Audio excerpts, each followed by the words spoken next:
Buenas tardes, sean todas y todos bienvenidos a esta sesión inaugural del curso Las Revoluciones de Ricardo Flores Magón, que tendrá lugar del 8 al 24 de noviembre. Es un gusto para el Instituto Nacional de Estudios Históricos recibirles en nuestra sede en San Ángel y a todas las personas que nos acompañan de manera virtual. Antes de iniciar, le agradecemos a Rafael Barajas Durán, el Fisgón, por esta sesión inaugural. A nombre de todos los que se involucran en la gestión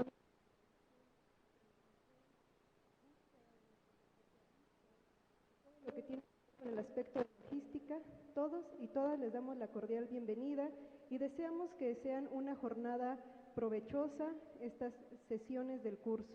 Como ustedes saben, 2022 fue declarado por el gobierno federal como el año de Ricardo Flores Magón, pero una de las líneas que tiene este instituto no es personificar la historia. Por lo tanto, queremos que este curso, si bien en el marco del año de Ricardo Flores Magón recupere su legado, su historia, también vamos a poder a conocer y aprender acerca de las diversas temáticas que circularon en torno a este personaje.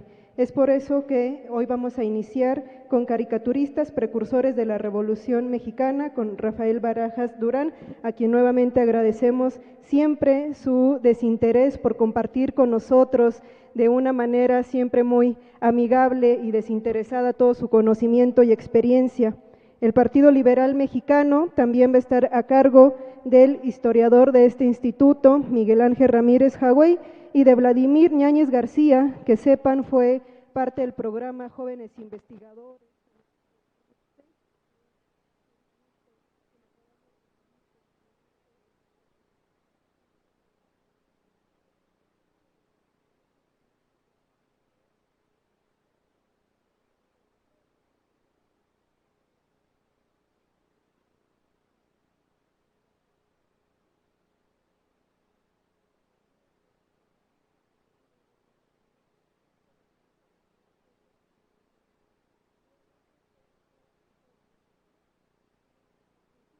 Recuerden que pueden hacer sus preguntas.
Bien, para abrir esta serie de conferencias, este curso, tenemos nada menos como invitado a Rafael Barajas Durán, el Fisgón, que ustedes ya lo conocen, es caricaturista, escritor, un personaje comprometido con las ideas de izquierda de nuestro momento, ilustrador de libros para niños también, que es una cualidad muy particular de su trabajo, y dentro de su obra periodística, dentro de su producción, hay una serie de libros que los invito cordialmente para que busquen, que no están, por lo menos en este momento, en su versión digital, pero que despertará su interés. Tales son los títulos de La historia de un país en caricatura, Caricatura Mexicana de Combate, 1829-1872, o bien El País del Aguizote, caricatura mexicana del periodo 1872-76, El País del Llorón de Icamole, caricatura de combate y libertad de imprenta durante los gobiernos de Porfirio Díaz y Manuel González, 1877-1884, y más reciente, y todavía más reciente, una obra que promete Rafael Barajas tener pronto en las manos, pero previamente el linchamiento gráfico de Francisco I. Madero. La caricatura política tiene una particular relevancia en la medida en que constituye un lenguaje propio, un lenguaje asequible que ha proliferado en nuestro país prácticamente desde el surgimiento del México independiente en 1821 y que ha tenido un desarrollo, una evolución interesante. Y tenemos aquí en la mesa no solamente a una persona que ha estudiado precisamente la historia del periodismo gráfico, sino que además también forma parte de su quehacer y de su profesión. Estamos muy contentos de recibirlos a ustedes aquí en vivo y desde luego las personas que en el ámbito virtual están sintonizando en este momento la conferencia o que posteriormente verán el video alojado en el canal INARP de YouTube. Bienvenidos todos, esperemos que sea una jornada fructífera, sobre todo una jornada crítica desde el conocimiento del personaje y su época y también mirando siempre a nuestro presente. Le damos la palabra a Rafael Barajas. Bienvenidos.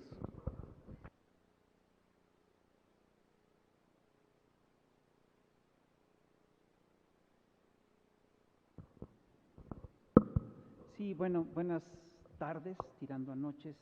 La verdad es un honor estar aquí en el INERM, es un honor estar aquí con ustedes. Me parece importantísimo que empecemos a reanudar actividades presenciales en este instituto, ¿no? Y bueno, yo lo que les vengo a platicar una historia que yo creo que es poco conocida y que a mí me parece muy importante para la nación mexicana, que es la relación de los hermanos Flores Magón con las revistas de caricaturas precursoras de la Revolución Mexicana. La Revolución Mexicana fue una revolución importantísima, fue un proceso importantísimo, partió a Occidente en dos, es decir, hay un antes y un después de la Revolución Mexicana, y entre otras cosas, la Revolución Mexicana fue la primera en consagrar a nivel de ley lo que se llaman los derechos humanos de segunda generación, es decir, los derechos sociales, el derecho al trabajo, el derecho a la asociación sindical, el derecho a la jornada laboral de 8 horas, el derecho a un salario digno, en fin, ¿no? Meses después de que esto se consagrara en la Constitución de 1917, esos mismos derechos fueron consagrados en la Constitución rusa, en la Constitución soviética, ¿no? Es decir, ahora aquí hay una cosa muy curiosa. Si nosotros revisamos qué es lo que leían los bolcheviques que hicieron la revolución, vamos a ver que lo que leían eran básicamente Iskra, Pravda, folletos de Lenin, de Marx, de Trotsky, de Engels, de Rosa Luxemburgo, de Bukharin. Y los revolucionarios mexicanos, ¿saben qué leían? Leían revistas de caricaturas. A ver, eso plantea un problema muy interesante. ¿Cómo es posible que un proyecto como el mexicano y el ruso hayan dado resultados tan similares en términos de ideales, siendo que los vehículos, los medios y todo eso fueron tan distintos? Bueno, esto por supuesto que tiene que ver con el cómo se articuló la prensa en México y cómo se articuló la prensa en Europa.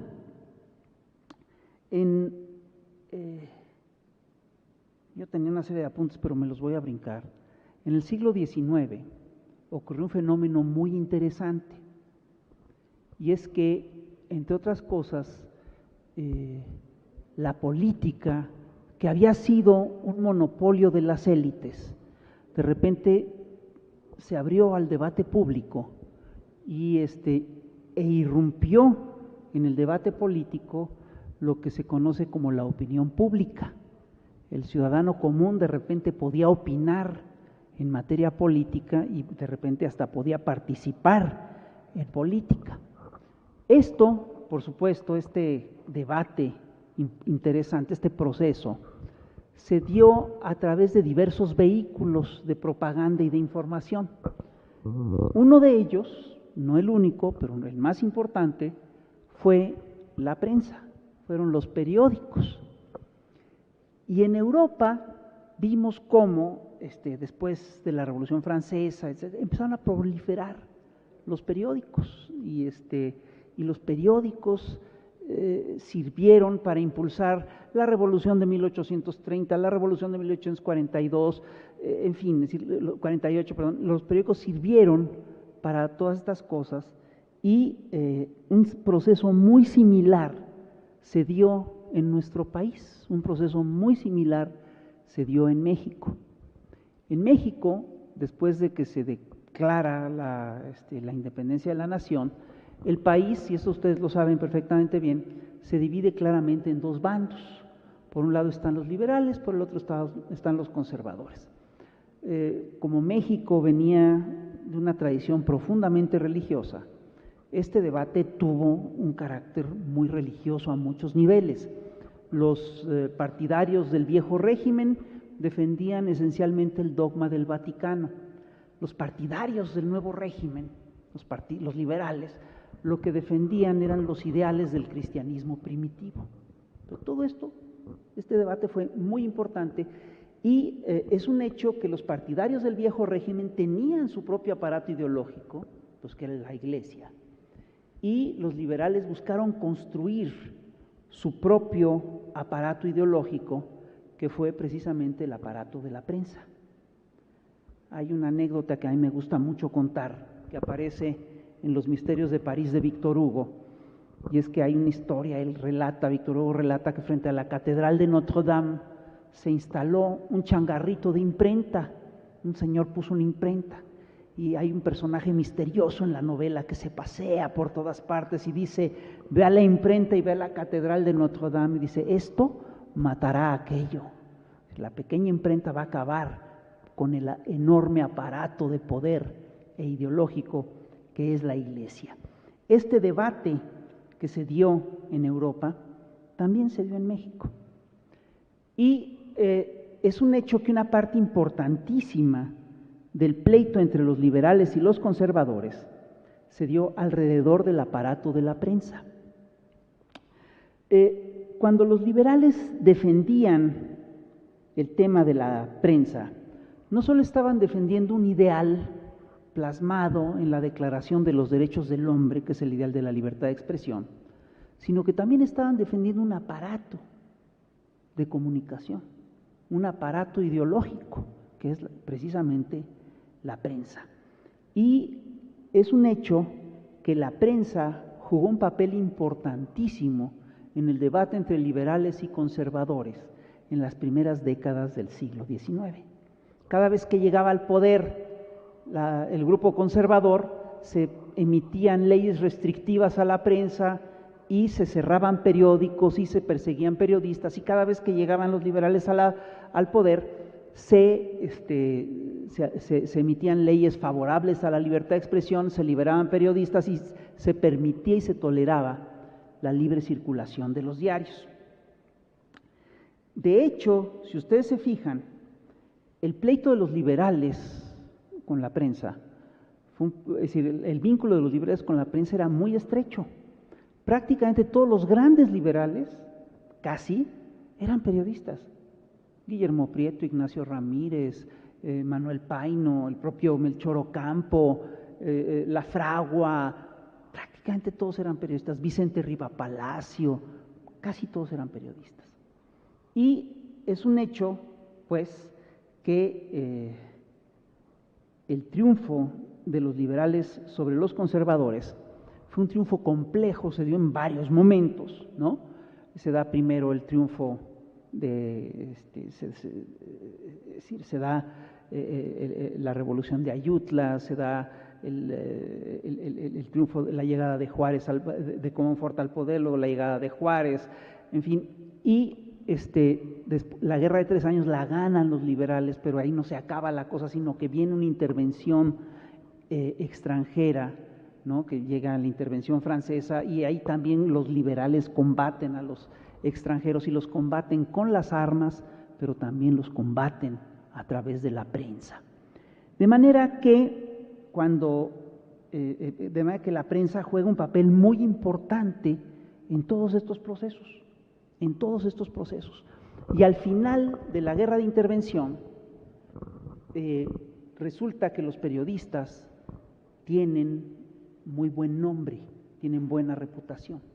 Y hay que decirlo con toda claridad, los géneros, en este periodo, lo que se dio fue una prensa de combate, fue una prensa que combatía, fue una prensa que peleaba, era una prensa que estaba ligada a las ideas, era una prensa de causas, muy distinta a la prensa a la que hoy estamos acostumbrados, que es una prensa de noticias, de fotografías, de diseño, etc. Y es un hecho que muchos de los periódicos que se fundaron en este periodo estaban ligados a grupos políticos específicos. Y claramente cuando se dio la intervención francesa, los liberales sacaban sus periódicos. El periódico de la Orquesta era un periódico de un grupo de la masonería mexicana que estaba defendiendo a Juárez abiertamente y tal. Y cuando termina la guerra de intervención, eso marca la derrota definitiva de los conservadores. Y los liberales creen que se encaminan hacia un mundo de total fraternidad y que ahora sí les va a ir bien y que van a poder aplicar su propio proyecto, pero lo que ocurre es que se da una división de fracciones en el seno de la familia liberal y se arman tres bandos muy importantes: el bando juarista, encabezado por Benito Juárez; el bando lerdista, encabezado por Sebastián Lerdo de Tejada, ministro de Benito Juárez; y el bando porfirista, encabezado por Porfirio Díaz. Estos tres bandos tienen características muy peculiares.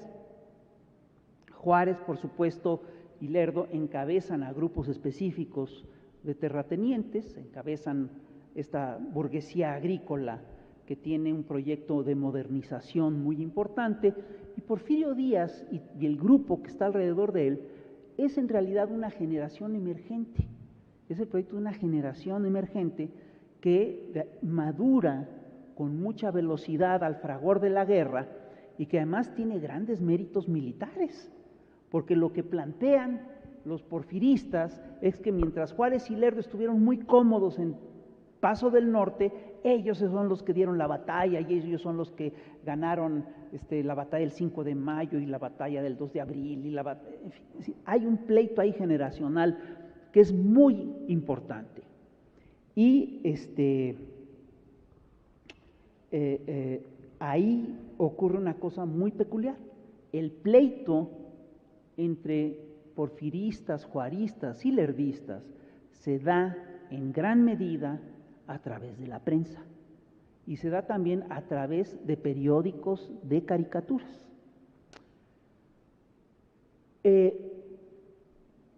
Esta imagen que les voy a presentar es una imagen que a mí me llama poderosamente la atención. Es una imagen que publica La Orquesta. La Orquesta es un periódico que inicia a circular en 1861 y es crítico con Juárez y todo esto, pero cuando llega la intervención francesa, los señores de La Orquesta llaman a unir filas contra la intervención y publican esta caricatura, y esta caricatura está al lado de una noticia que da el periódico, que es un llamado a formar un batallón de mexicanos que se dirija a Veracruz, un batallón de civiles que se dirija a Veracruz a combatir al invasor. Pero lo que es interesante de esta nota es que sí se forma el batallón y que quien encabeza ese batallón es ni más ni menos que el director del periódico, que se llama Carlos Casarí, y él es el que se va al frente de este batallón a combatir al invasor.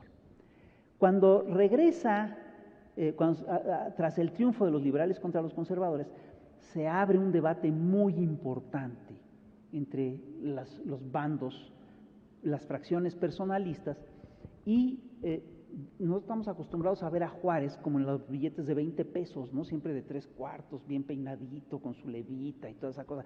Estamos poco acostumbrados a verlo así como nos retratan los dibujantes de la orquesta. Es una caricatura de Santiago Hernández en la que retrata a Juárez como una cantante de ópera despechada que le canta sus amores a la silla presidencial que se le cruza de brazos, y atrás de la silla presidencial está Lerdo vestido como bailarina, ¿no? Viendo también cómo se le escapa la silla, en fin. El caso es que bien sabemos que esta generación de liberales jóvenes que está a disgusto, que quiere ya acceder al poder, encabezada por Porfirio Díaz, se levanta en armas, es decir, Porfirio se levanta en armas primero contra Juárez y luego contra Lerdo, las dos veces al grito de sufragio efectivo, no reelección, exigiendo una revisión de los comicios, que haya comicios limpios, etcétera, y todos sabemos lo que pasa, es decir, Porfirio Díaz se levanta en armas contra Juárez, ¿no? Primero, y pues la verdad es que a Juárez le da un infarto, Porfirio Díaz se queda con su insurrección allá solo, no sabe qué hacer, Lerdo toma el poder, Lerdo le tiende la mano a Díaz, lo mete en un conflicto, y entonces Porfirio Díaz se tiene que regresar, y se regresa ya no a dar la lucha armada, sino a dar la lucha política. Y para dar la lucha política contra Lerdo, echa a andar una revista que es muy importante, que tiene un éxito extraordinario, que se llama El Aguizote.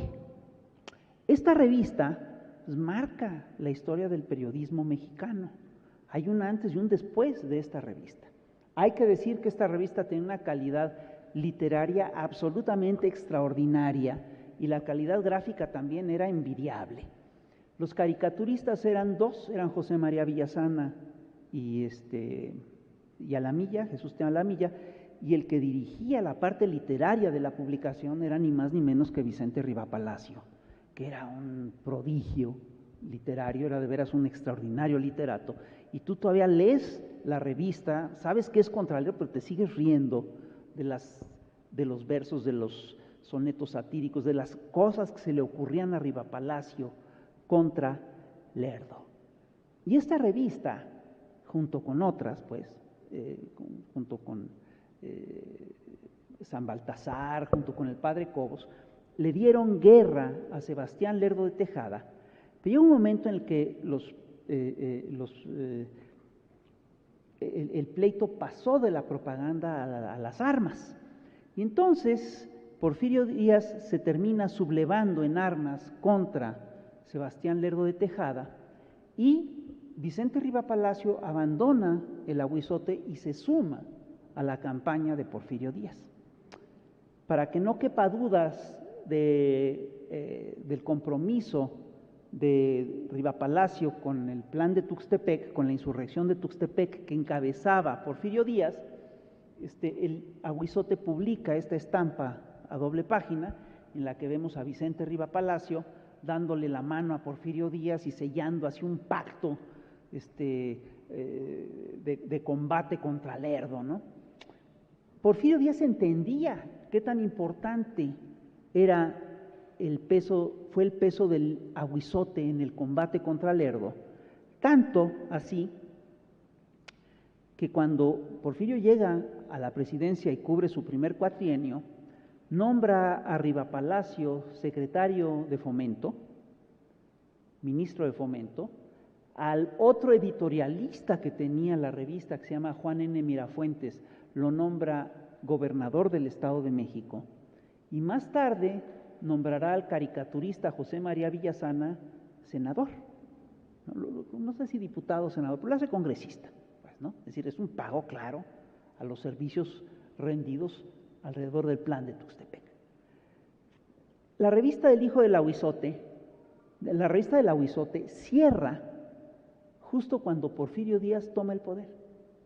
Y es curioso porque al final, en su último número, publica Rivapalacio un editorial fantástico en el que dice que ellos pues se retiran, como ya ganaron, se retiran de la lid periodística, que entran a otros terrenos a pelear, pero que advierten, pero que si las cosas van mal o que se advierten que hay desviaciones en el proyecto porfirista, que volverán a aparecer. Y resulta que, bueno, todos sabemos lo que pasó, es decir, Porfirio Díaz se echó su primer cuatrienio, trató de reelegirse, no pudo porque sus demás correligionarios tuxtepecanos no lo dejaron, le cerraron el paso.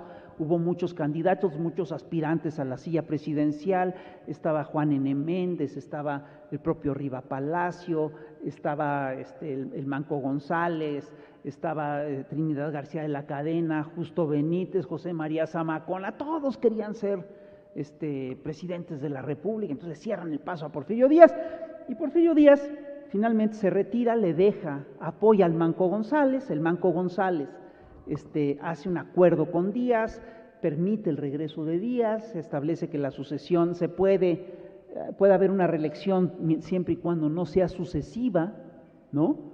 Y el Manco González además establece leyes prohibitivas para la prensa, leyes restrictivas a la prensa, la famosa Ley Mordaza, y para 1975 Porfirio Díaz llega al gobierno, está en el gobierno, tiene una enorme legitimidad y parece ser que gobierna prácticamente como él siempre quiso gobernar, es decir, con mucha autoridad, con mucho mando, controla el Congreso, controla el aparato judicial y controla el grueso de la prensa.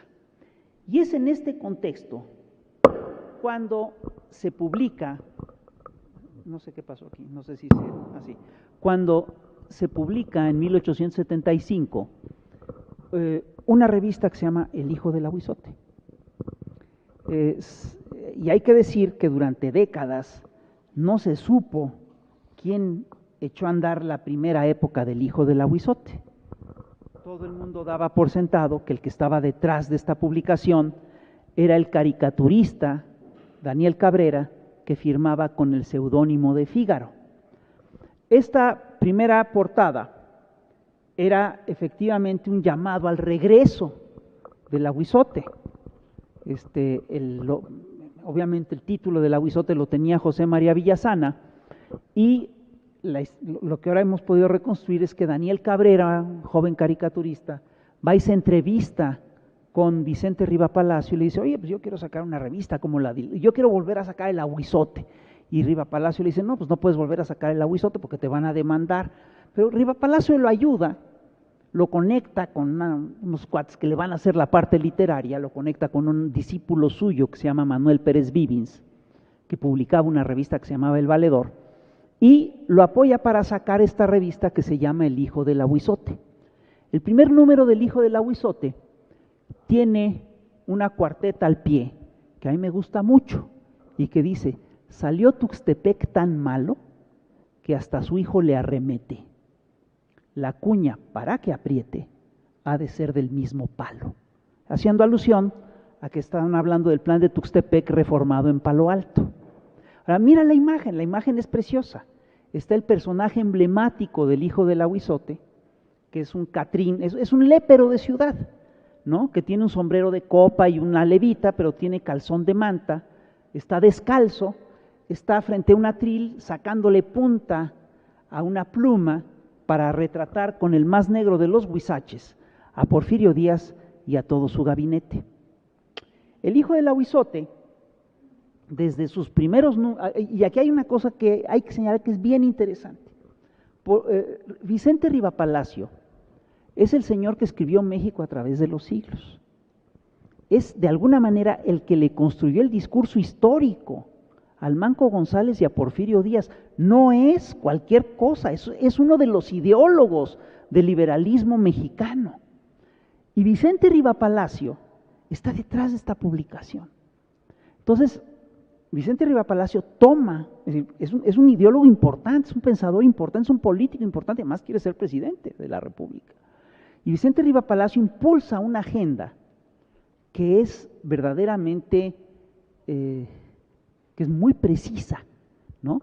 Básicamente lo que plantea desde el primer número es que Porfirio Díaz está traicionando el ideal liberal de Juárez y de Lerdo, que está traicionando las promesas emitidas en el Plan de Tuxtepec, que está traicionando la Constitución de 1857, que está traicionando los principios de libertad de expresión, de libertad de cultos, de libertad de defensa de los derechos humanos, de libertades democráticas, que la reelección es una traición a los principios democráticos fundamentales. Y poco a poco, Vicente Riva Palacio primero y después Daniel Cabrera van a construir esta imagen que a mí me parece muy importante.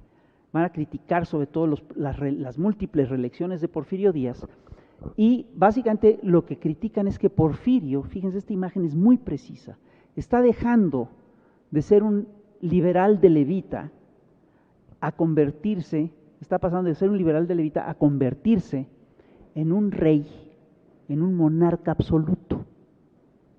Y es un hecho que esta figura del presidente como monarca absoluto se va a ir concretando poco a poco, y todos los atributos del presidente, ¿sí?, todos los atributos del monarca se van encarnando en los atributos del propio Porfirio.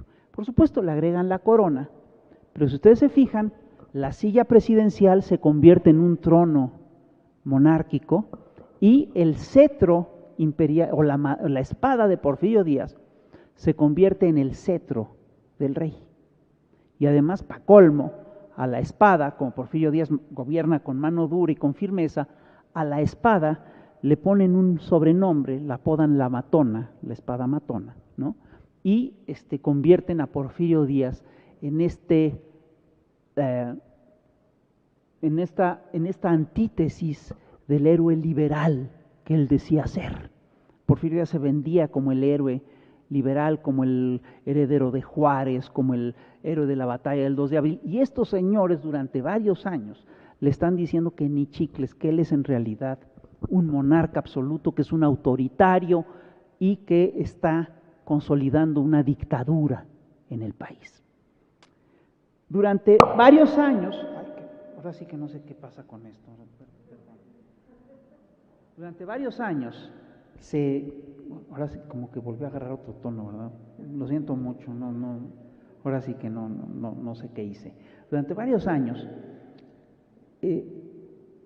son pocos los miembros, es decir, los ciudadanos que le compran este discurso a Daniel Cabrera. Se sigue creyendo que Díaz es un liberal convencido y que es un hombre de principios y que sí va a hacer cumplir la Constitución del 57 y tal. Pero ya cuando Díaz plantea su segunda reelección consecutiva, esto empieza a cambiar. Y en 1892 ocurre un fenómeno bien interesante.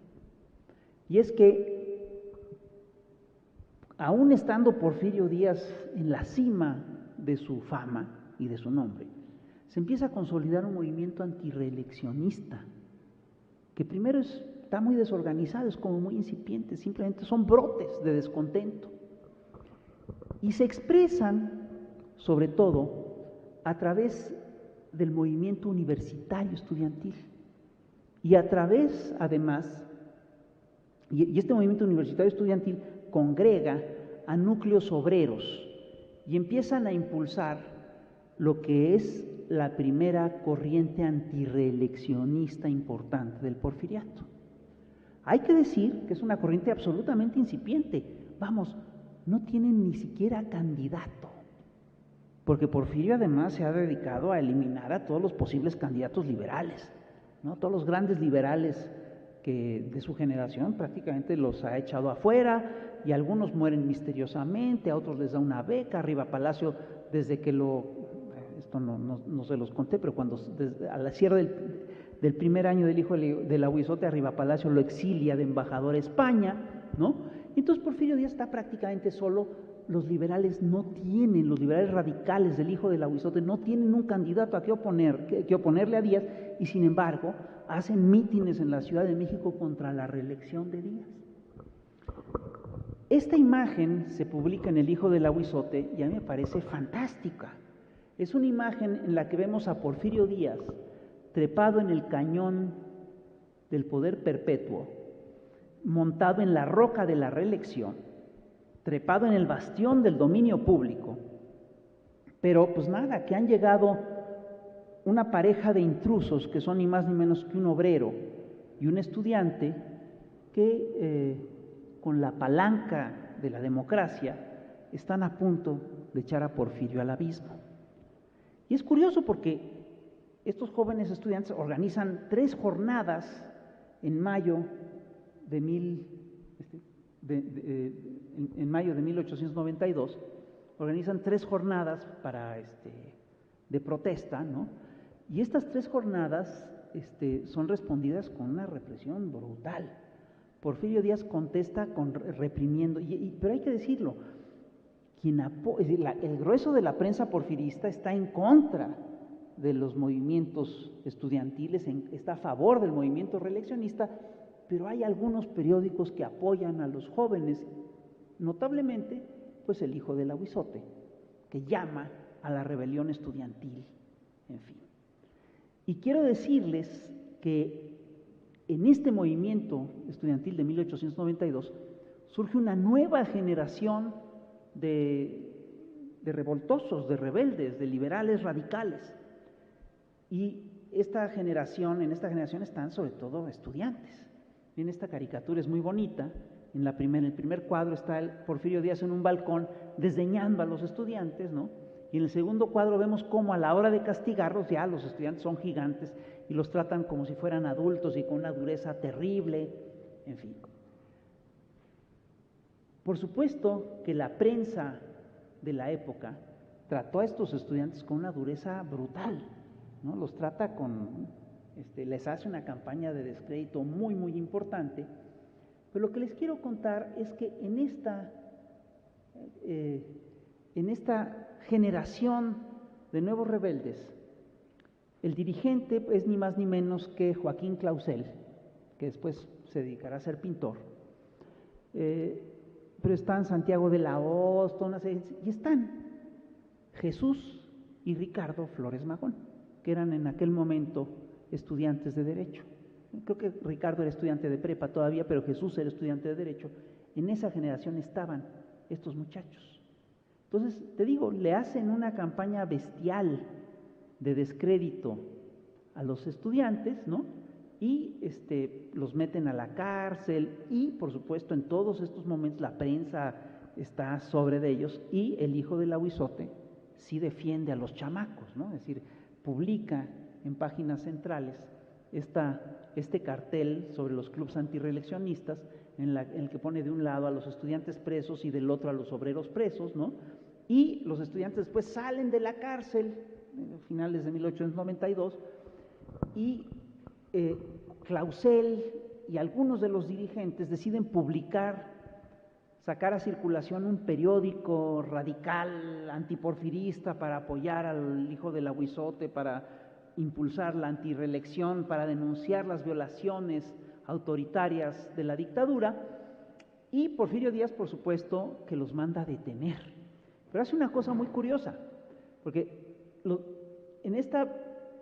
la publicación se llama El Demócrata, ¿no? Entonces, y ahí se empieza a publicar ni más ni menos que el famoso Tomochic de Heriberto Frías. Se publica por entregas, ¿no? Se oculta el nombre de Heriberto Frías, nadie dice que es Heriberto Frías, Clausel dice que él es el que lo escribe, ¿no? Y lo que hace Porfirio es una cosa muy interesante, porque deja que el periódico siga circulando, deja que se siga imprimiendo Tomochic, pero detiene a los directivos. Esta imagen es fantástica, es una imagen en la que vemos a la mano de la ley de la psicología, deteniendo a los directores del Demócrata. Agarra las páginas del Demócrata y a 3 de los redactores del Demócrata. Esos redactores son, el que está arriba asomándose es ni más ni menos que Jesús Flores Magón. El que está abajo con una gorrita es Heriberto Frías, a quien le hacen un juicio militar. Y el que está del otro lado es Joaquín Clausel, que acabará siendo exiliado y acabará yendo a París, en fin, ¿no? Y aquí ocurre una cosa muy curiosa con toda esta generación de activistas, es decir, después de la golpiza, después de las campañas de descrédito, como que se retiran de la política durante un rato y se dedican a lo que ellos llaman una bohemia literaria, ¿no? Pues en realidad, pues como que yo lo que siento es que se retiran a lamerse las heridas y durante años dejan de publicar y dejan de participar en la prensa y en la política, los Flores Magón y todos estos cuates. Mientras tanto, pues se queda el hijo del Ahuizote básicamente solo, con el apoyo, por supuesto, del Diario del Hogar de Filomeno Mata, denunciando la dictadura de Porfirio Díaz. Y estos señores, los del hijo del Ahuizote, construyen, entre otras cosas, varios arquetipos, además de la espada matona de Porfirio Díaz, idean este personaje que a mí me parece fantástico, que es doña Paz Trancazo, que es la paz de los sepulcros de Porfirio Díaz, es la paz de la violencia, es la paz instaurada a partir de la fuerza del gobierno, ¿no? Y es una paz que con una mano te ofrece la rama del laurel de la paz, pero con la otra camina apoyándose en el bastón de la matona y que tiene en la espalda las provisiones de la paz que están amarradas con la liga de la amistosidad, que son los tamales de la paz, los banquetes de la paz. Es decir, es esta política que tiene Porfirio Díaz de apretar por un lado y luego, ya saben, para los enemigos palo, para los amigos lo que quieran, a los amigos los banquetes y todo esto. Y hay que decir que el grueso de la prensa de la época trata a Porfirio Díaz como un demócrata liberal, como el hombre que necesita la nación, etcétera, etcétera, etcétera, y solo algunas publicaciones marginales, como El hijo del Ahuizote, retratan a Porfirio Díaz como un dictador que se apoya en la matona, que hace fraudes electorales y que reprime a la gente. Hay que decir que Porfirio Díaz, el hijo del Ahuizote, Porfirio Díaz tiene una actitud muy curiosa con el hijo del Ahuizote. A veces lo reprime y a veces lo deja trabajar. Es decir, a Daniel Cabrera lo meten como 14 veces a la cárcel, lo que quiere decir que lo liberan 14 veces. Entonces, los mete a la cárcel, los suelta, es decir, está constantemente negociando con esta prensa de oposición y siempre busca ablandarlos. Hasta que ocurre esto, que es que en 1899 ahí viene una reelección nueva de Porfirio Díaz, en noviembre de 1899 una reelección nueva de Porfirio Díaz, el hijo del Ahuizote arremete nuevamente contra la reelección, el gobierno le hace un caso, le arma un proceso muy importante a Daniel Cabrera, el director del hijo del Ahuizote, y Daniel Cabrera, en el proceso, en el juzgado, pues sufre un infarto cerebral, queda hemipléjico, queda semiparalítico, y a partir de eso le deja su publicación a su sobrino, que era muy joven, pero que era muy brillante. Es un señor del que después escucharemos muchísimo. Su sobrino se llamaba Luis Cabrera y fue ni más ni menos que el ideólogo del carrancismo a principios del siglo XX. Entonces le deja Daniel Cabrera el periódico a Luis Cabrera y ahí ocurre una cosa que es muy curiosa, que es que Luis Cabrera empieza... Es decir, Luis Cabrera saca un periódico que es duro. Mira, esta es una caricatura poco conocida, pero que a mí me parece fantástica. Es Porfirio Díaz vestido como una señora de salón, ¿no? Que está como coqueteándole, una vez más, a un extranjero que le ofrece que siga con la reelección, ¿no? Y el hijo del Ahuizote, publica, es decir, sigue publicando caricaturas muy duras contra Porfirio Díaz, entre otras cosas, publica esta caricatura que es fantástica, que se titula Cuando Porfirio Díaz finalmente se reelige en 1890, en 1890, Cuando Porfirio se reelige, el hijo del Ahuizote publica esta caricatura titulada El Nuevo Presidente. Entonces, el nuevo presidente es ni más ni menos que el viejo decrépito de Porfirio Díaz. El gobierno agarra la publicación, la cierra, impide que la revista circule, etcétera, y mete a la cárcel al grueso de la redacción. Incluso Daniel Cabrera, que ya no estaba en la redacción de la revista, es detenido. Y se lo llevan hemipléjico, sin poder ver a sus médicos, a la cárcel. Es una cosa brutal lo que hace Porfirio Díaz. Y después de meses, y ahí es en este momento cuando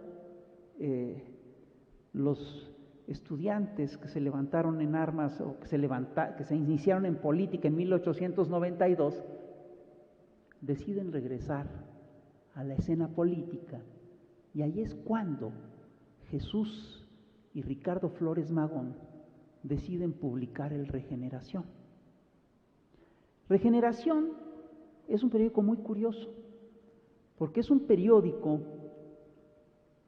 especializado en leyes, ¿no? Está raro que uno de los periódicos emblemáticos, un periódico revolucionario emblemático, es un periódico especializado en leyes, que además daba argumentos sofisticados en materia legal, etcétera.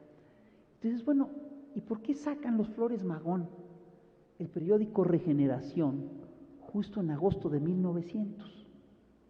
¿Saben por qué lo sacan? Para apoyar al hijo del Ahuizote. Y hay una cosa, y eso lo puedes ver con toda claridad en los primeros 6 meses de Regeneración. Regeneración tocaba todo tipo de casos, y el caso de fulano, y un caso de un robo, pero los casos el caso al que no soltó Regeneración durante los primeros meses de vida fue precisamente el del hijo del Ahuizote. Incluso le dedico un número entero al hijo del Ahuizote. Y fíjense qué caso tan loco. Se trata de estos jóvenes. Bueno, antes les quiero platicar algo. Hay que decir que Daniel Cabrera y los hermanos Flores Magón tenían una relación personal muy importante. Cuando Daniel Cabrera llegó a la Ciudad de México, se alojó en una vecindad de las calles de Cerbatana, y resulta que en esa vecindad también vivían Margarita Magón y sus hijos, Ricardo y Enrique y Jesús Flores Magón. Ahí vivían, y lo cuentan. Esto lo llega a contar Enrique en algún momento, y lo cuenta el propio Daniel Cabrera en sus memorias. Y se veía que se platicaban y toda esa cosa, iban muy bien. Pero ahí no acaba la relación. Había una relación política muy fuerte y muy sólida. Resulta que Daniel Cabrera había sido ahijado de Juan N. Méndez, uno de los caudillos de Tuxtepec que se levantó en armas con Porfirio Díaz y que después se sintió traicionado por Porfirio Díaz.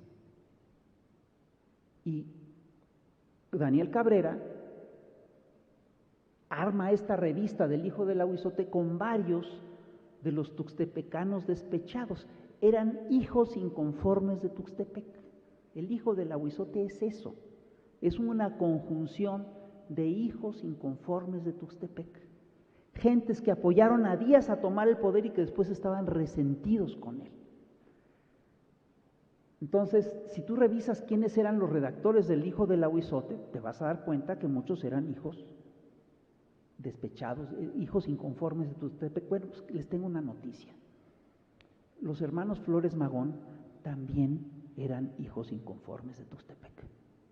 El papá de los hermanos Flores Magón, que se llamaba Teodoro Flores, era oaxaqueño, se había levantado en armas con Porfirio Díaz, había apoyado el plan de Tuxtepec y luego se había sentido marginado por el propio Porfirio Díaz del poder. Aspiraba a un cargo en quién sabe qué y no se lo dieron. Y los Flores Magón te cuentan que su papá les hablaba todo el tiempo mal de Porfirio Díaz, les alimentaba el odio a Porfirio Díaz, el enojo contra Porfirio Díaz. Y no solo eso, sino que obviamente cuando se encuentran con Daniel Cabrera se encuentran una extensión de este pleito, ¿no? Y se identifican con él y empatan, se llevan re bien, son hermanos de causa. Y no solo eso, uno de los primeros editoriales de Regeneración, que yo creo que está escrito por Ricardo Flores Magón, dice casi literalmente que Porfirio Díaz engatusó a nuestros padres para que se fueran a la rebelión para después traicionarlos. Lo están acusando de que los dejó sin sus papás, sin su papá, pues, ¿no? Entonces hay una relación muy fuerte entre los Flores Magón y Daniel Cabrera. Es una relación que se amarra por todas partes. Se conocían personalmente, estaban en las mismas causas, sufrían las mismas injusticias de Porfirio Díaz, a todos los había metido a la cárcel Porfirio Díaz, en fin. Entonces los hermanos Flores Magón empiezan a sacar el periódico Regeneración para apoyar al hijo del Ahuizote, y ahí se arma una dupla de miedo. Al poco tiempo vuelve a circular el hijo del Ahuizote, ¿no? Y sigue sacando caricaturas brutales como esta, en la que está Porfirio Díaz como un Jesucristo que está totalmente entregado al demonio de la conciliación, ¿no? Y es un hecho que por estas fechas el descontento liberal se empieza a organizar. Y en San Luis Potosí, un señor que se llama Camilo Arriaga, que es sobrino de Ponciano Arriaga, como verán, las relaciones familiares en este México eran muy estrechas, eran muy cercanas, organiza una convención liberal para refundar al Partido Liberal Mexicano. Y en esta convención interviene Bernardo Reyes para meterlos a todos a la cárcel y tal. Y el único que habla de todo esto, de la represión que lanza Bernardo Reyes y sus achichincles en contra del bando liberal, pues es ni más ni menos que el hijo del Ahuizote. Y el hijo del Ahuizote denunciará más adelante esta represión al plan de San Luis, y con el tiempo el hijo del Ahuizote termina siendo una alianza muy explícita con Daniel Cabrera, al punto que publican esta estampa por ahí de 1901, que me parece fantástica, en la que hablan de los posibles candidatos independientes al Congreso, al 21 Congreso de la República. Y entre los candidatos al Congreso de la República, el hijo del Ahuizote propone ni más ni menos que a Daniel Cabrera, cosa que es natural porque era el dirigente de la revista, y a Jesús Flores Magón. Arriba está Daniel Cabrera, abajo está Jesús Flores Magón. El problema que tiene el hijo del Ahuizote es que el hijo del Ahuizote ahí va, sigue circulando, pero los escritores están aterrados. Los caricaturistas es curioso porque no bajan el nivel, son muy buenas las caricaturas, pero los textos ahí como que flojean. Y cuenta Enrique Flores Magón y Ricardo y Jesús Flores Magón salen de la cárcel cuando ya se cierra definitivamente Regeneración. Pero lo que cuenta Enrique Flores Magón es que después de la golpiza, Jesús Flores Magón ya se retira a la vida profesional, se casa, ya más o menos abandona el activismo político directo, aunque seguirá defendiendo a sus hermanos en los procesos.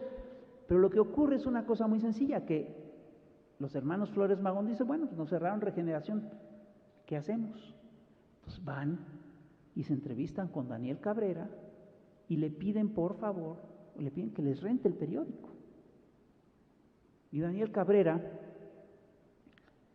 pues acepta rentarles el periódico a los hermanos Flores Magón, pero lo que cuenta Enrique Flores Magón es muy interesante. Dicen que Daniel Cabrera les puso nada más una condición. Sí, la única condición es que le den en la torre a Díaz. Supongo que el término fue un poquito más fuerte que el que consigna Enrique, pero eso es lo que queda, en eso queda.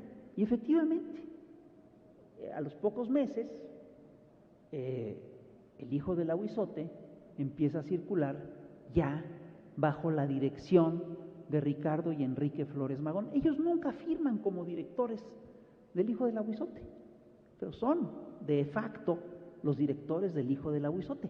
Poco después le entregarán la dirección del hijo del Ahuizote a Juan Sarabia, que es uno de los suyos, uno de los detenidos en San Luis.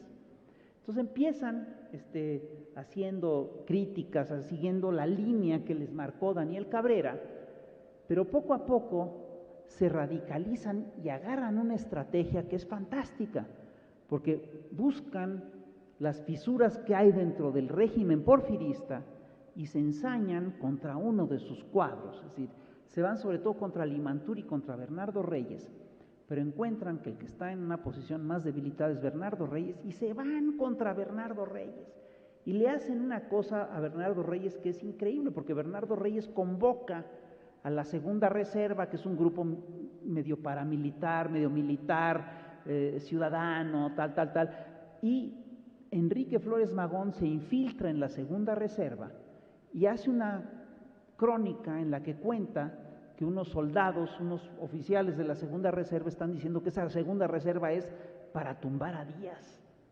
Entonces meten esa pinche cizaña ahí adentro y acaban efectivamente crucificando a Bernardo Reyes y logran que Bernardo Reyes sea expulsado del gabinete. Pero esto no fue de golpe, sino que en este proceso, cuando Bernardo Reyes empieza a ver acusado y acosado, arma un juicio contra los Flores Magón, contra el hijo de Lahuizote y los mete ni más ni menos que a la prisión de Tlatelolco, que es la prisión militar. Y ahí hay una historia que cuenta después Soto y Gama, cuando hace el discurso por la muerte de Flores Magón. Soto y Gama refiere una historia de este momento que es fantástica, en la que cuenta que llegan los soldados y se agarran a los hermanos Flores Magón y se los llevan a la prisión de Tlatelolco y se los llevan a pie, y los hermanos Flores Magón, ahí rodeados de soldados, empiezan a gritar: mueras a la dictadura, mueras al dictador, mueras a Porfirio Díaz y vivas a la revolución. Imagínate, eso en la dictadura pues era de una osadía absolutamente increíble, ¿no? Te habla además de la calidad de agitador que era Ricardo Flores Magón, porque convirtió su encarcelamiento en un acto contra la dictadura. Esos son los personajes con los que estabas lidiando. Esos eran los famosos Flores Magón. Por supuesto que los Flores Magón lo que buscan, lo que hacen, es que empiezan a utilizar al hijo de Lahuizote con un periódico ya abiertamente sedicioso, con un periódico de filiación partidaria, y empiezan a promover, entre otras cosas, la reestructuración del Partido Liberal. Publican esta caricatura que me parece fantástica, que es Porfirio Díaz temblando de miedo ante el resurgimiento del Partido Liberal, y pues para agregarle un pilón a la noticia ponen a Bernardo Reyes siendo defenestrado, ¿no?, del gabinete. Y después los Flores Magón hacen esto que a mí me parece fantástico. Esta fotografía es muy conocida, ha sido muy reproducida, pero creo que no le hemos dado el golpe. Es decir, esto es un acto artístico de vanguardia puesto en 1900. Se anticipa al dadaísmo, se anticipa al surrealismo, es una instalación lo que hacen estos señores. Es una instalación y un performance. Modifican la fachada de la revista, simulan una corona mortuoria que están de duelo porque ha fallecido alguien muy querido para ellos, pero resulta que quien ha fallecido es ni más ni menos que la Constitución. Entonces ponen el título de La Constitución ha muerto. Eso es una instalación. Y fíjense, no nada más eso, no nada más hacen una instalación, sino que se ponen en los balcones todos los miembros de la redacción, ¿no?, para testificar el duelo de estas gentes. Piden que se les saque una fotografía y la publican. Eso es un performance, ¿no? Es un performance lo que hacen estos señores, pero además publican los nombres. Es decir, en un momento en el que nadie se atreve a dar la cara contra la dictadura, estos canales se anuncian como nuevos dirigentes y en el momento se colocan como la dirigencia emergente del movimiento antirreeleccionista, ¿cómo no? Y ahí están Enrique Flores Magón, Ricardo Flores Magón, ahí están todos, ¿no? Es ya una revista sediciosa. Y después, esta revista ya empieza a sacar programas rebeldes para echar abajo a la dictadura.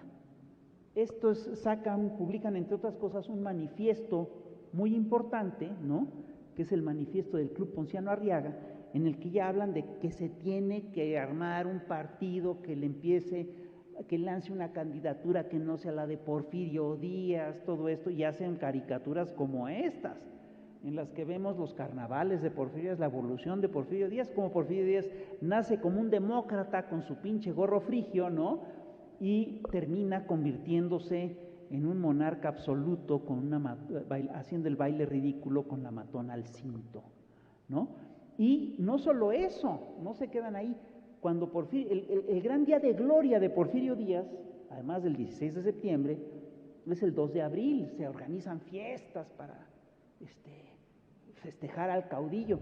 Pues estos canallas lo que hacen es que organizan infiltrar la manifestación del 2 de abril de Porfirio Díaz, la manifestación del 2 de abril de 1903, se le meten a la manifestación y la convierten en una manifestación antiporfirista. Y esto está muy bien cronicado en un texto de Juan Saravia y, de paso, está muy bien cronicado en esta caricatura hecha a la limón por Santiago Hernández y Jesús Martínez Carrión, que eran los dibujantes de la revista. Y no solo eso, sino que organizan actos contra el gobierno, no solo en la Ciudad de México, sino que también lo hacen en otras ciudades, notablemente en Monterrey, que es la ciudad que gobierna el gran enemigo de los Flores Magón, del Club Ponciano Arriaga, que es Bernardo Reyes. Entonces, en Monterrey también organizan una manifestación pacífica, pero ahí lo que ocurre es que Bernardo Reyes, que es el mandamás, pues decide reprimir la sangre y fuego.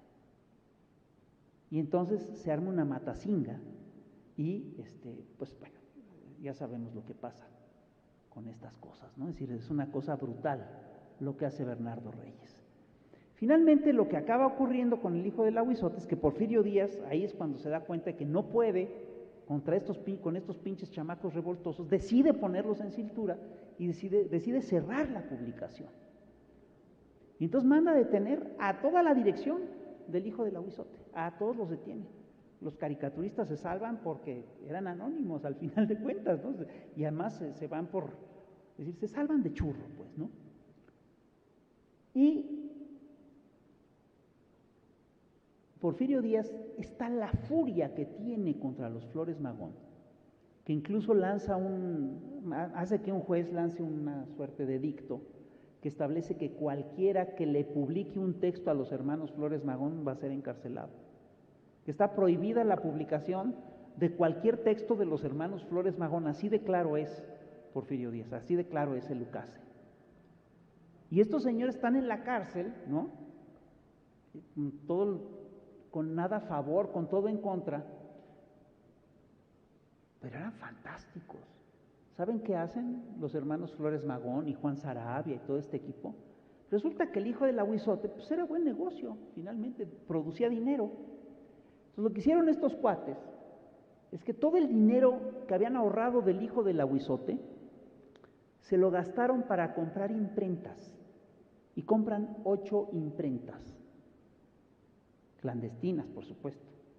Entonces los encierran y Porfirio Díaz está feliz de que ya no va a circular el hijo del Ahuizote, y chin, vuelve a publicarse el hijo del Ahuizote. Y Porfirio Díaz está como loco tratando de ver dónde se publica, y finalmente después de 2 números, dónde se publica la segunda edición del hijo, y lo cierra, y chin, vuelven a sacar otra edición del hijo del Ahuizote, y así se los traen durante semanas, porque están retando a la dictadura, están jugando se están burlando del pinche dictador. Claro, llega un momento en el que el dictador, se les acabaron las imprentas y bueno, pues ya, ahí acabó el juego, pero incluso se rumora que los quieren matar, los amenazan, les pasa de todo. Y finalmente, cuando salen de prisión, pues se van al exilio, a Estados Unidos, como todos sabemos. Pero ahí no acaba la historia. Porque los caricaturistas, los señores que se quedan en México, concretamente Jesús Martínez Carrión, uno de los caricaturistas del Hijo del Ahuizote, saca esta publicación a la que se le ha puesto poca atención, que se llama El Colmillo Público. Y esta revista empieza siendo como una revista costumbrista, sin mucha bronca, tal, pero poco a poco le va subiendo el volumen. Y a los pocos meses ya publica caricaturas como esta, cuando a Porfirio Díaz el Congreso decide darle una medalla por sus méritos militares. El caricaturista de la publicación publica esta imagen en la que vemos a Alfredo Chavero, vestido como un peluquero con su peine y su navaja de afeitar, ¿no?, poniéndole a Díaz una medalla, y en el fondo vemos escenas de las batallas de La Bufa e Icamole, donde Porfirio Díaz fue derrotado, y al pie de la imagen hay un versito que dice: el caudillo fue grande en Icamole y en La Bufa luchó como un valiente. Que en el cuello del héroe de estas luchas esté un condón de méritos pendiente. Diciendo, sus méritos militares están en veremos, ¿no? Por supuesto, Porfirio Díaz se enoja, todo lo que tú quieras, pero pues ya echaron a andar esta publicación.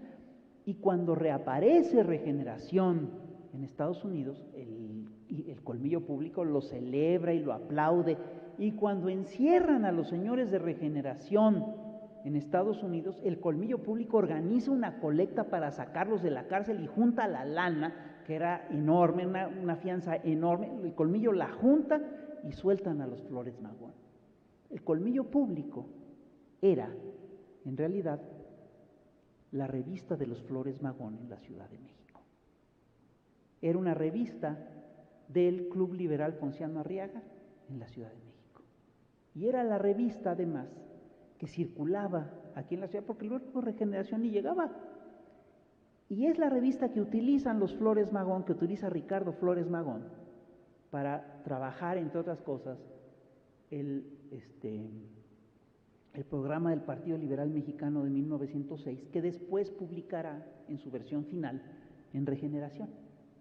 Pero se gesta este documento en Regeneración, y si lees Regeneración, ahí lo ves, ahí ves cómo lo hace, y el propio Ricardo Flores Magón te cuenta que así lo hizo. Entonces, por supuesto, la revista está ya en una fase absolutamente sediciosa, y cuando se dan los eventos de la huelga de Cananea, la revista apoya a los obreros de Cananea y denuncia la represión de Cananea en varias caricaturas. Y cuando se da el movimiento de los obreros de Río Blanco, el Hijo del Ahuizote apoya a los obreros de Río Blanco, pero no nada más con caricaturas, porque ni tiempo les dan de que estalle la huelga, sino que Jesús Martínez Carrión apoya a unos obreros de Río Blanco que querían publicar una revista en contra para llamar a la huelga. Jesús Martínez Carrión es el que les da, es el que les da la imprenta para que la publiquen, y por eso terminan metiendo a la cárcel a Jesús Martínez Carrión. Esta caricatura a mí me parece fantástica. Es la última caricatura que publica Jesús Martínez Carrión en el Colmillo Público.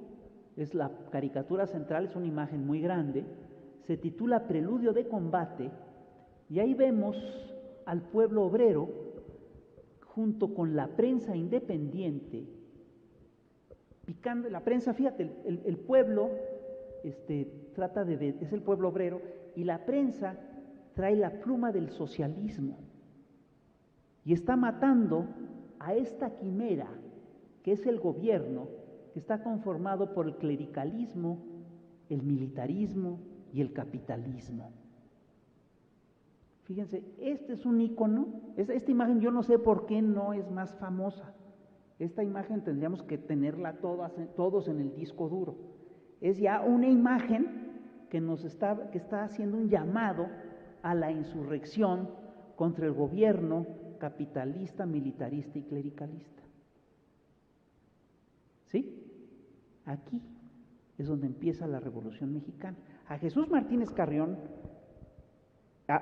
y esto ocurre, mientras esto ocurre, los hermanos Flores Magón en Estados Unidos y Juan Sarabia y todos ellos están ya organizando expediciones militares en México. Y es cuando empiezan estas expediciones militares en México que la dictadura detiene a Jesús Martínez Carrión y lo refunde en las Bartolinas más sucias de la prisión de Belén. Y prácticamente le hacen una guerra bacteriológica. A Jesús Martínez Carrión lo dejan en las llamadas Bartolinas de abajo, ¿no? que eran de lo más insalubre que puede haber, y lo sacan ciego, enfermo de tifoidea y muere. Y lo sacan para llevarlo a morir a un hospital. De hecho, yo estoy convencido que Jesús Martínez Carrión es el primer mártir de la Revolución Mexicana. Ahora, yo termino con esto, perdón que les haya echado un rollo tan largo, pero termino con esto. Siempre es muy difícil determinar, hasta para los historiadores más avesados, cuándo empieza una revolución y cuándo termina. La fecha de determinación de la Revolución Mexicana sigue a debate. Mucha gente dice que termina en 1917, otros dicen que termina en el 21, cuando termina una fase armada, otros dicen que termina con Calles y otros dicen que termina con el cardenismo. Pero fíjate que no tenemos ese problema cuando hablamos del inicio de la Revolución Mexicana. Todos damos por sentado que empieza el 20 de noviembre de 1910. Pero perdón que les diga esto, pero la Revolución Mexicana no empieza el 20 de noviembre de 1910. ¿Por qué no? Vamos, el 20 de noviembre de 1910 lo que inicia es la fase armada de la Revolución Maderista. Pero Madero no inicia la Revolución Mexicana. ¿Dónde inicia la Revolución Mexicana? Madero se había afiliado al Partido Liberal Mexicano, ¿no? Y Madero estaba cercano a los Flores Magón y los había apoyado para que sacaran Regeneración, etcétera. La Revolución Mexicana empieza en 1906, ahí es cuando empiezan sus primeros movimientos. Y aquí ocurre un fenómeno muy curioso. Es decir, hay razones políticas muy claras para que el gobierno de la posrevolución haya hecho esta maniobra de decir que la revolución empieza el 20 de noviembre de 1910. Y se las voy a contar, pues es muy simple. Los festejos de la revolución, los primeros festejos del 20 de noviembre, se dan pues en tiempos de Calles, ¿no? En esas épocas, en los 20. Para esas fechas, los magonistas seguían en activo y estaban en contra del régimen revolucionario callista y obregonista y carrancista. Ellos estaban en contra de todos ellos. Entonces, de hecho, el obregonismo y el callismo pues venían directamente del maderismo, no del obregonismo, no del magonismo. Ellos venían directamente de Madero. Calles venía de Obregón, Obregón venía de Carranza, Carranza venía de Madero. Es así de simple. Y ellos ya no tenían vínculos con el magonismo directos. Entonces, lo que hacen estos señores es que deciden que la revolución empieza el 20 de noviembre de 1910 y pues echan de lado a los magonistas, porque le estaban dando mucha lata. Y al hacer esto, lo que hacen es que ponen a los magonistas como los precursores de la revolución. Bueno, si los magonistas terminan como los precursores de la revolución, ¿en qué papel queda Daniel Cabrera? Como el precursor de los precursores de la revolución, ¿no? Lo marginaron, pues. Lo que les quiero decir con esto es que estos señores fueron los verdaderos iniciadores de la Revolución Mexicana. Es decir, ahí hay un proceso ideológico muy claro. Ellos son los que arman el discurso contra Porfirio Díaz, ellos son los que arman el proyecto contra Porfirio Díaz, ellos son los que arman el proyecto de nación que después va a dar pie a la Constitución de 1917, ¿no? Lo que les quiero decir es pues, que tenemos que estudiar todavía estas gente. Bueno, todo esto se va a publicar, hay una parte que se va a publicar en principio de este año y la otra yo creo que se publica a principios del año entrante, espero. Pero ya está entregado el libro, ¿no? Pero ¿a poco no está padre la historia? ¿A poco no es una historia increíble, no? Y además es una historia poco conocida y que además sí te explica muchos de los fenómenos de la Revolución Mexicana. Cuando llegan y te dicen, no, la Revolución Mexicana no tenía ideología, dices, no, perdón, es una estupidez, ¿no? Por supuesto que la tenía, había documentos importantes. Y la Revolución Mexicana nace como una revolución social, nace como una revolución obrero y campesino y campesina, es una revolución radical, nace como una revolución anarquista, ¿no? Una revolución socialista, pues, ¿no? Y ahí es donde se establece por primera vez, se prefigura por primera vez lo que es un estado de bienestar. Si lo que hicieron estos señores no es cualquier cosa, son, vamos, mira, Ricardo Flores Magón era sobre todo un extraordinario agitador, era un gran periodista, era un gran organizador, pero también tenía ribetes de ideólogo muy interesantes. Entonces, hay que estudiarlo.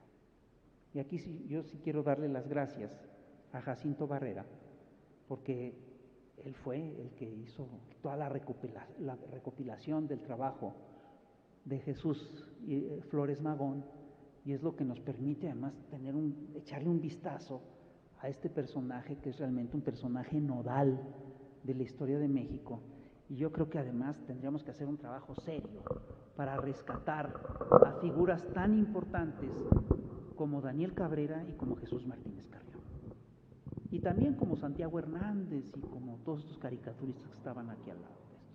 Bueno, pues es todo lo que les quería decir. Muchas gracias.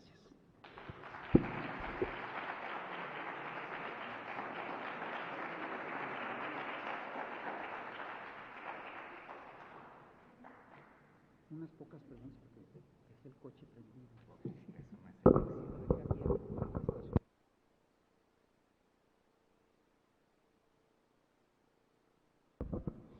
Bien, agradecemos mucho el ejercicio de reflexión, esta actitud generosa de Rafael Barajas para compartirnos imágenes, para comentarlas, por supuesto, y para dibujar una época, una resistencia, una oposición tosuda a ciertas condiciones que se vivían en el momento.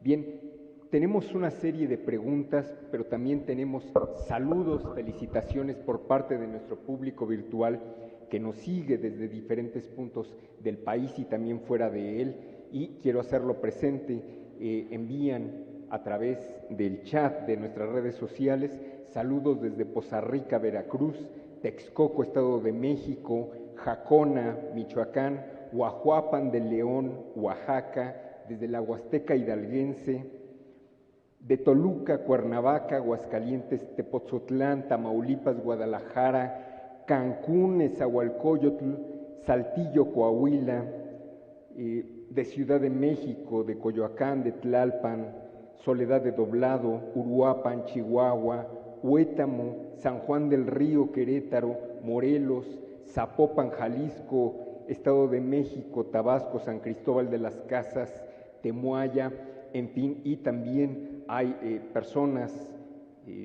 con un profundo interés por este curso que nos sintonizan en este momento desde las ciudades de Boston y Lisboa. Así que es motivo de mucho interés que haya personas diseminadas a lo largo de nuestro país y que también fuera estén haciendo comunidad, una comunidad virtual con nosotros para conocer, sopesar, valorar, admirar al personaje y a la generación a la que pertenece.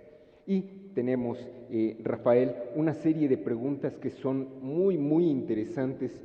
En primer lugar, quisiera pedirte que le des una respuesta a la importancia que tenía la caricatura en un país mayoritariamente analfabeta.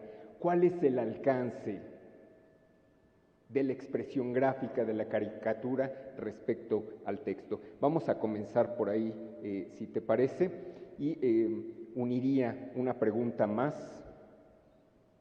¿Qué características debe tener una caricatura para que tenga alcance?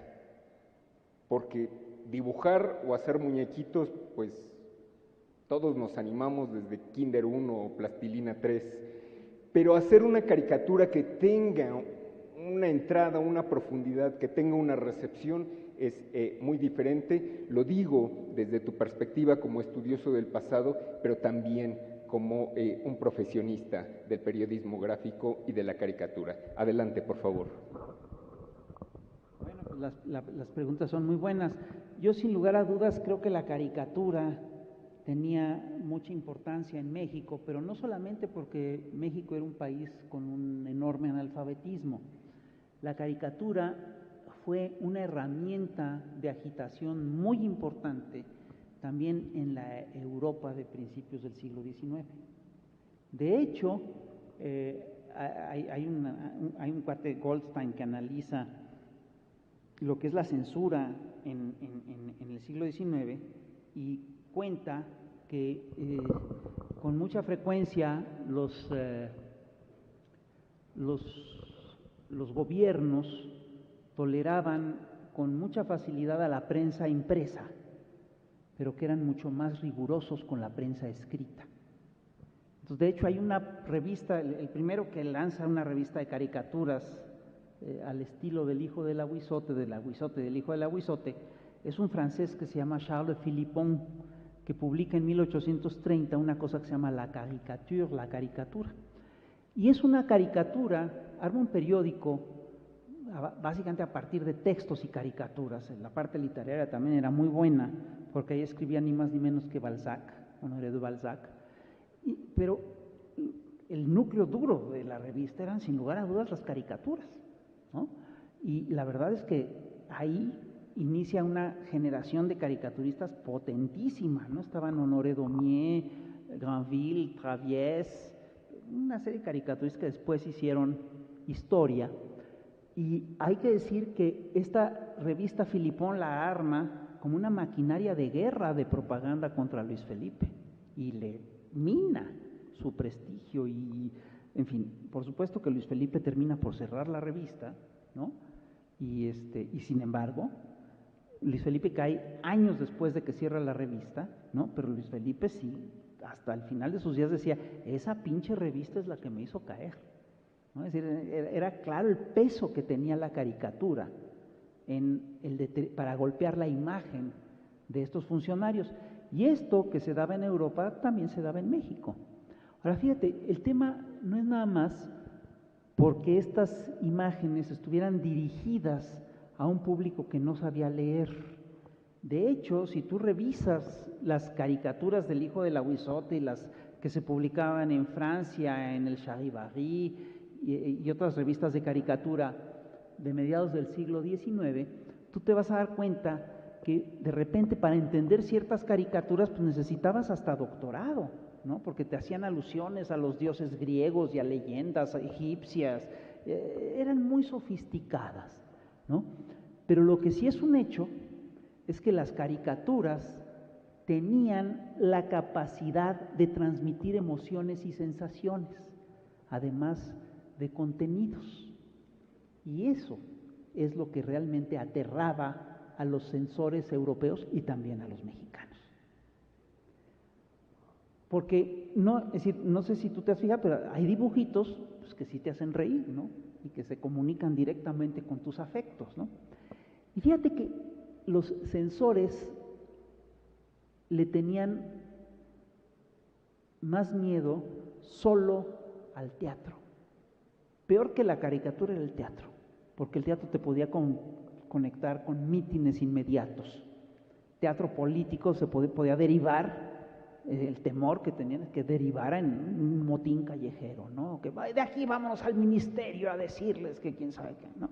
Entonces, sí, el hecho de que una parte importante de la población no supiera leer y escribir era importante para el éxito de la caricatura, pero hay que decir que la caricatura, estas revistas de caricatura impactaban sobre todo en los círculos de la élite política, pero que al final de cuentas eran el único material que lograba transminar al bajo pueblo, a lo que se llamaba el bajo pueblo, al populacho.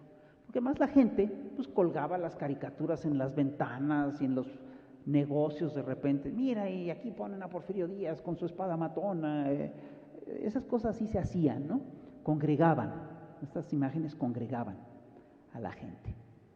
Entonces, no es solamente porque la caricatura tiene la capacidad de transmitir conceptos y que, digamos, trasciende los límites de lo escrito, sino porque transmite emociones y puede transmitir ideas complejas, ¿no? Por eso, creo yo, es que los revolucionarios mexicanos llegaron a conclusiones muy parecidas a las que tenían los soviéticos leyendo revistas de caricaturas, porque estas revistas de caricaturas sí lograban plasmar en imágenes muy didácticas pensamientos complejos, y ese es el chiste de estas cosas.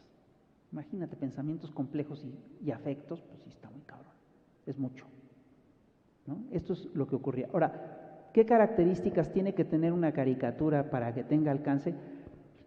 Mira, lo que te voy a decir es curioso, porque básicamente lo que necesitan es ser periodísticamente oportunas y eficaces, dar en el clavo.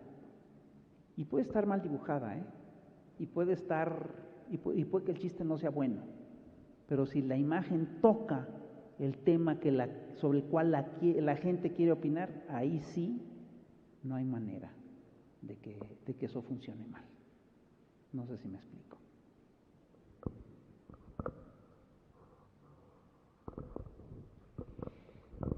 Retomo un conjunto de inquietudes que nos hace el público y pues quisiera plantearlo de la siguiente manera. Nos has mostrado, nos has relatado además cómo este grupo de periodistas, entre los cuales se encuentra Ricardo Flores Magón, también sus hermanos,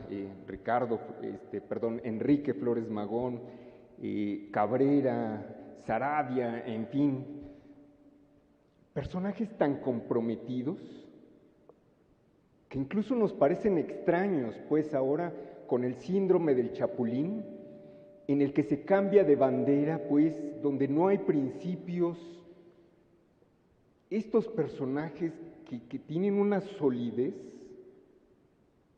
nos parecen fuera de época en relación con la nuestra.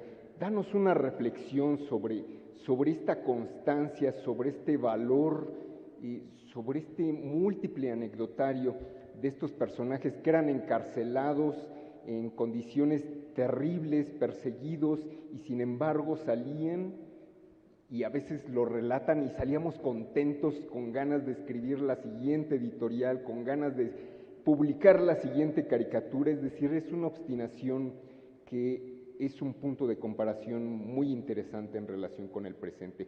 Danos una reflexión sobre este tesón de la generación de Ricardo Flores Magón. Gracias. Yo estoy convencido de que en todas las épocas hay personajes de todo tipo. En aquella época también había gente muy pinche, ¿no? Había gente horrible, había periodistas muy feos, ¿no? Incluso entre estos grupos del hijo de la Huizote, hubo gente que traicionó, hubo gente que defeccionó, ¿no? Lo raro es encontrarte con gentes de una solidez y de una pureza brutal, es decir, y esto por supuesto que tiene que ver con el hecho de que fue una generación, fueron varias generaciones de lucha las que se concentraron en todos estos procesos. Ahora, te digo, yo he hablado muy bien de los Flores Magón, pero también tienen sus partes feas, y te lo cuento aquí en corto. Es decir, Ricardo Flores Magón luego era bien sectario, ¿no? Era de un sectarismo impresionante.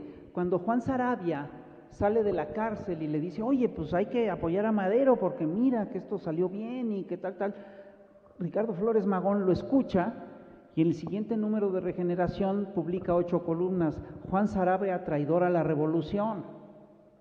Perdón, Juan Saravia no era un traidor a la revolución. ¿Me explico?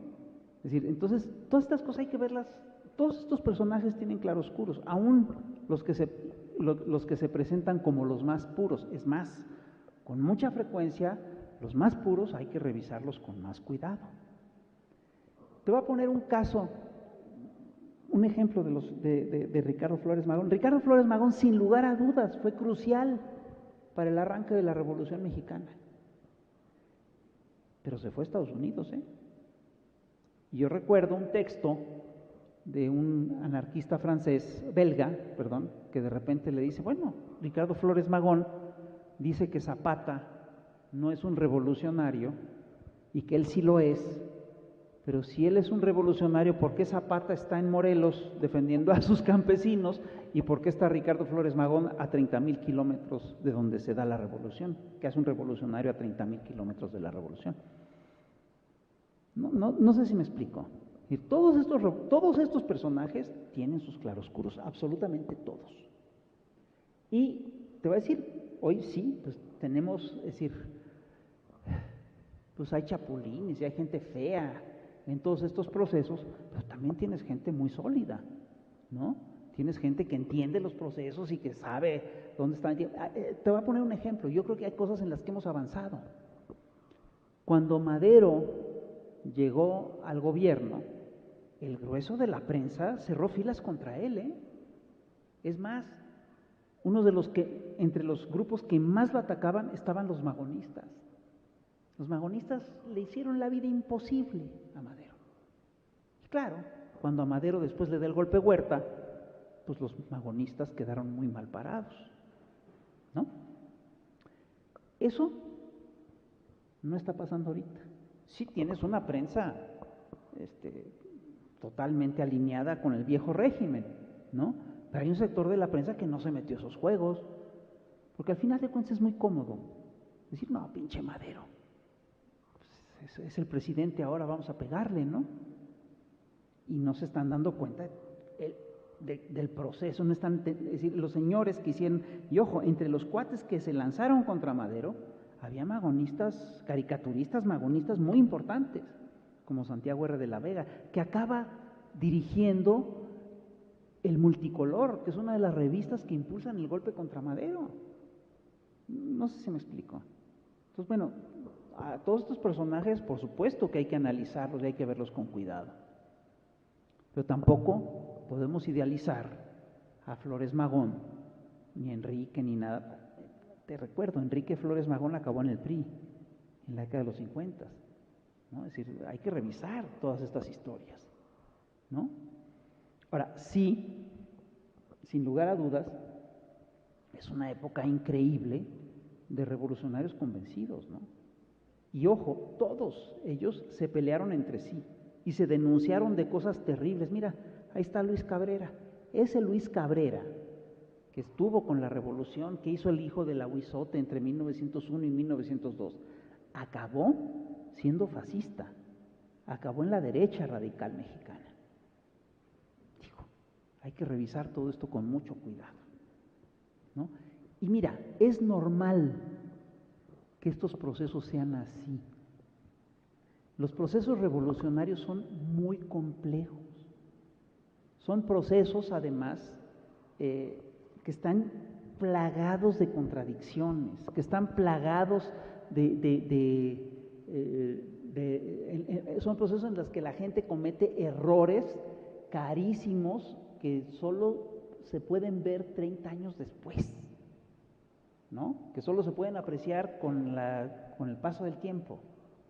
Por ejemplo, mira, cuando Zapata y Villa llegan a la Ciudad de México, quien escribe el artículo más feroz contra ellos, ¿sabes quién es? Ricardo Flores Magón.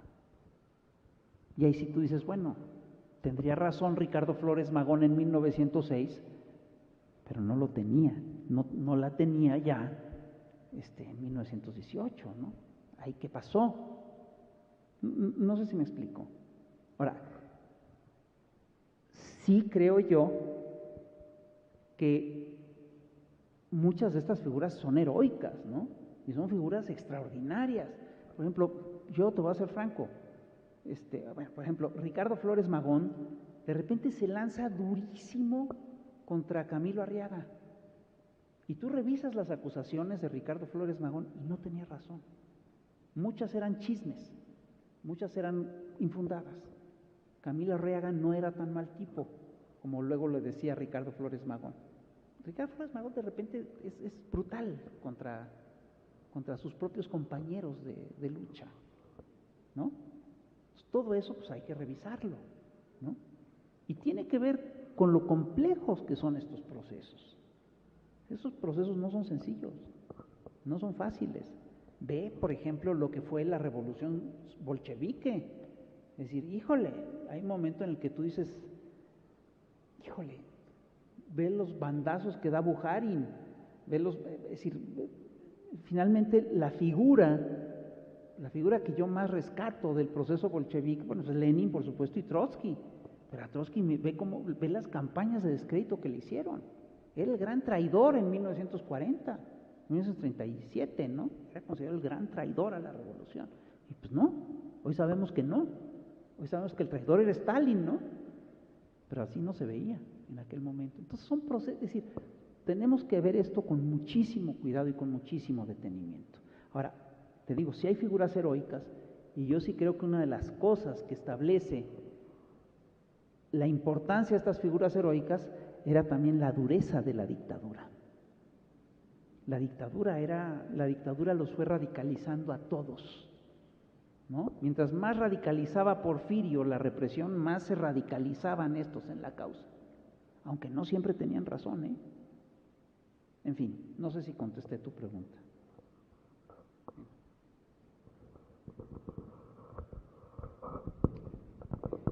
Una última, Rafael, que también forma parte de las inquietudes del público. Ya hablamos de los caricaturistas, de esta oposición, ya nos mostraste que el mosaico es mucho más complejo, que no era una sociedad de amigos, todos por una causa común, de reivindicaciones y demás. Pero está la otra parte que es precisamente a la que hiciste referencia, la del Estado, la del gobernante en el poder, que busca defenderse, por supuesto que reprime, pero toda vez que vemos este cúmulo de imágenes, ¿cómo era ese Estado porfirista? Pues, en parte ya lo dibujaste, pues, que pasa de la permisibilidad a una etapa de cierre. Actualmente hay oficinas de prensa que analizan todo lo que se escribe, todo lo que se publica, pero creo que ese Estado porfirista, ese Estado moderno mexicano, no tenía esas características, de suerte que permitía como la filtración, la publicación de textos, de ideas, de pensamiento. Es decir, lo que quiero expresar es que no hablamos de un Estado sólido, sin fisuras, absolutamente represor, sino que dentro del juego político había posibilidades para que tuvieran lugar precisamente estas manifestaciones de oposición, de descontento, de crítica. ¿Qué nos puedes decir sobre la característica del Estado mexicano y de Porfirio Díaz en aquel tiempo? Yo creo que el Estado mexicano de hoy es muy distinto al porfiriato. El porfiriato era realmente yo lo caracterizo como un régimen bonapartista. Es un Estado en el cual la figura del dictador era como el fiel de la balanza y hay que decirlo con toda claridad, es un proyecto que impulsó la modernización capitalista de México en aquel momento y lo hizo a rajatabla, con una crueldad impresionante. Y eso es decir, inspirado además en las lógicas positivistas. Eso es, entre otras cosas, lo que lleva, según entiendo yo, a los socialistas mexicanos, porque eran socialistas, a impulsar los derechos humanos de segunda generación, los derechos sociales, ¿no? Es decir, así es como se va consolidando. Ahora bien, la dictadura va evolucionando, sin lugar a dudas. No es lo mismo el primer gobierno de Porfirio que el segundo, que el tercero, que el cuarto, que el quinto. Es decir, cada reelección el régimen se va transformando. Y si bien en un principio Porfirio siempre negoció con la prensa y con los demás actores políticos, pero llega un momento en el que ya no tenía que negociar. Es decir, termina siendo un régimen hiper autoritario. Es decir, cuando tú revisas toda esta historiografía neoporfirista en la que te dicen, no, Porfirio Díaz era un patriarca buena onda, que en realidad apoyaba a la gente. Eso no tiene nada que ver con la realidad, así no era. Porfirio termina siendo un dictador atroz, ¿no? Termina siendo un dictador brutal, ¿no? Y esto que te estoy contando de lo que hacía con Martínez Carrión y todo eso fue increíble. Tú revisas el trato que le dieron a Saravia en las tinajas de Ulúa y se te pone la piel de gallina, ¿no? Es decir, no se tentaba el corazón para maltratar a la gente, entendía las lógicas del poder y de la represión y las aplicaba con una frialdad y con una crueldad increíble. Hay que entenderlo, siempre fue un extraordinario estratega militar y tenía lógicas militares, ¿no? Eso sí hay que entenderlo en Porfirio Díaz. Bueno, pues muchas gracias. Ahora sí, me retiro.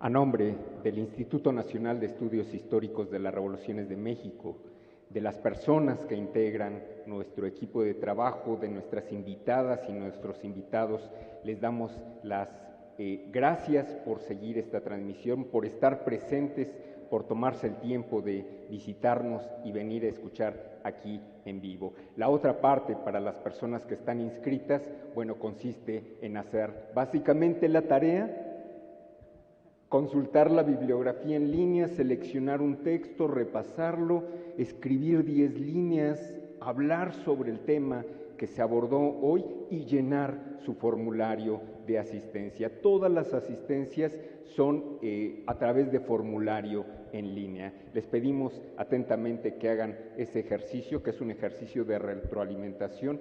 No se trata solamente de recibir, sino también de poner en práctica lo que uno aprende y asimila. Así que esperamos sus asistencias y desde luego esperamos contar con su amable participación. El próximo jueves tendrá lugar la segunda sesión de este curso. Hasta pronto.